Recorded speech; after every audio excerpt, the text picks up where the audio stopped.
முருகா, என் அன்பு பிள்ளையே, உன்னுடைய வெற்றியின் ரகசியத்தை உன் அப்பா நான் கூறுகின்றேன்.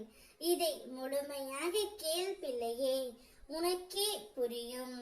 உன்னுடைய வெற்றி என்பது எனக்காகவே உன்னால் படைக்கப்பட்டது. உனக்கு நான் கொடுத்தது தான் உன்னுடைய வெற்றியாகவே இருக்கின்றது. உன்னில் எழும் தேவையில்லாத மனம் வருந்தும் சிந்தனை எழும் காரணம் ஒன்றை நீ 10ஆக பார்க்கும் உன்னுடைய கண்கள் அல்ல, உன்னுடைய மனம்தான். உன்னை அறிய நீ யாரிடமும் எதையும் கேட்க வேண்டாம் பிள்ளையே. உன் முன் உன்னையே யார் என்று காட்டுகின்ற கண்ணாடி முன் நில். நீ நிற்பதை போன்ற உன் உருவம் நேர்மறை என்று நினைத்து உன் கண்ணாடியில் காணும் பொழுது எதிர்மறை, அதாவது உனது வலது கைகள் இடது கையாய் தோன்றும். அதில் உன்னை மாற்றி காண்பிக்கிறது என்று நீ கூறுகின்றாய். ஆனால் அது தான் உன்னை உண்மையாக வெளி காட்டுகின்றது பிள்ளையே.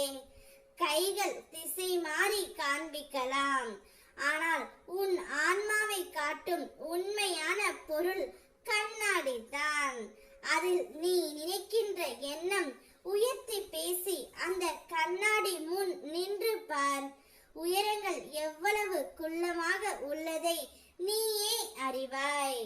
இதுவே உன்னை தாழ்த்தும் விஷயங்களை யோசித்து பார். அவை தோல்வியாக இருக்கலாம், ஆனால் அவை உனக்கு தந்த பொக்கிஷமும் வெற்றியும் தான். அனுபவம், அந்த அனுபவத்தின் பாடங்கள் வெற்றியை விட கோடி மடங்கு பெரியது பிள்ளையே. வெற்றி என்பது தற்காலிகமே, ஆனால் தோல்வியால் நீ உணர்ந்த பாடங்கள், அவற்றின் அனுபவம் வாழ்க்கையை வெல்ல வைக்கும். அது தான் உன்னுடைய உண்மையான வெற்றி.